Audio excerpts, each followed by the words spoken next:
Mastodon are a metal band from Atlanta. They were formed in 2000. They've had a stable lineup and 8 studio albums.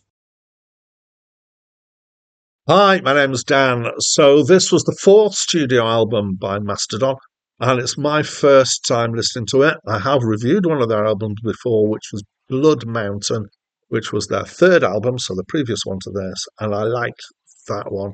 As you'll see from the score, I reasonably like this one as well, to be fair. And this has been described as progressive metal, and I think I'm not going to complain about that. I think that's reasonable.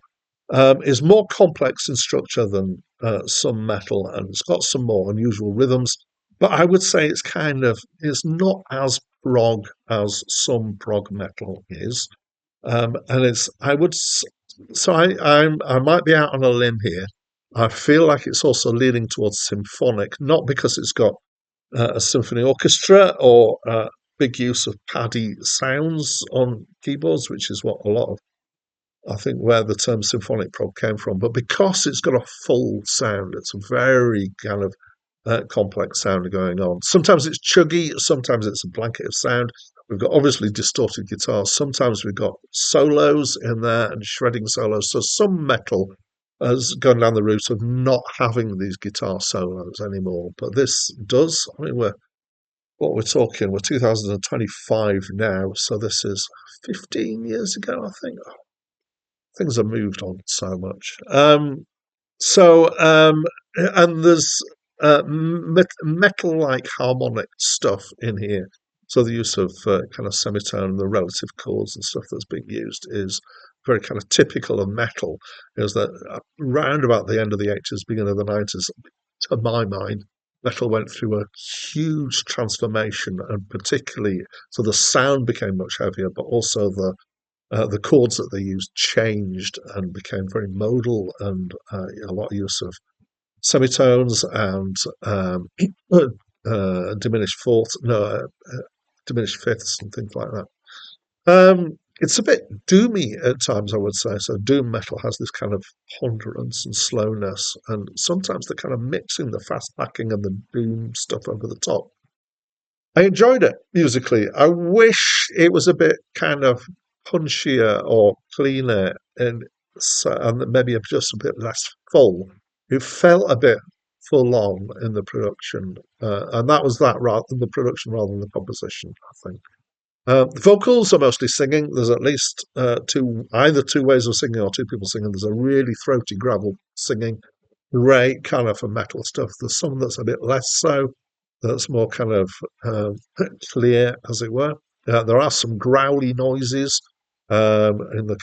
Am I right in saying that that's the death metal thing?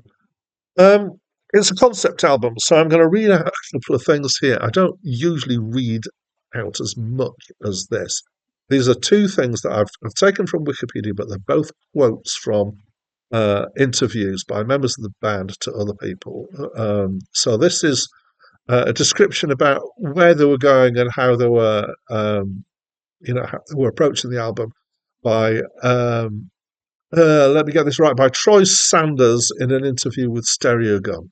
So it's a departure from everything we previously recorded in the sense that we kind of strapped on our aeroshells and departed from Earth for a while, and then captained to the ethereal elements of the universe and kind of slept on the roof of the world for a while to get a perspective on this record. Basically, we're exploring the ethereal world. We're dissecting the dark matter that dominates the universe, in a nutshell.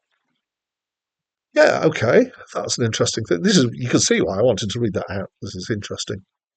And this is now about, so yeah, it's a concept album about ether and about the element air, apparently. Now, this is more extended. This is about the story that the album goes through. And this is by drummer Bran Daler in an interview with Billboard. Here we go. There is a paraplegic, and the only way he can go anywhere is if he astral travels. He goes out of his body into outer space, and a bit like Icarus, he gets too close to the sun, burning off the golden umbilical cord that is attached to his solar plexus. So he's in outer space and he's lost. He gets sucked into a wormhole and he ends up in the spirit realm. And he talks to spirits telling him that he is not really dead. So they send him to the Russian cult. They use him in a divination and they find out his problem. They decide they are going to help him. They put his soul inside Rasputin's body. Rasputin goes to usurp the Tsar and is murdered. The two souls fly out of Rasputin's body through the crack in the sky, and Rasputin is the wise man that is trying to lead the child home to his body, because his parents have discovered him by now and they think that he is dead. Rasputin needs to get him back into his body before it's too late. But they end up running into the devil along the way, and the devil tries to steal their souls and bring them down. There are some obstacles along the way. Now that, I'm now not quoting anymore, that to me is as bonkers a story as I have come across in any prog music anywhere. So kudos for being that bonkers. Apparently, it's also about Dale's sister Skye, who took her own life. Hence the spelling of Skye in the sky. So let's get down to the nitty gritty. Did I enjoy it? Yes. I didn't pick up on the concept elements from listening to it. I've got them from reading the Wikipedia page. I felt it was a bit heavy going with the density of the production. There's a lot going on, but I did enjoy it. Yeah, reasonably well. So, not as much as I did their previous album, apparently, by looking at the scores. So, as always, at this point, what do you think of this album? I'd love to know.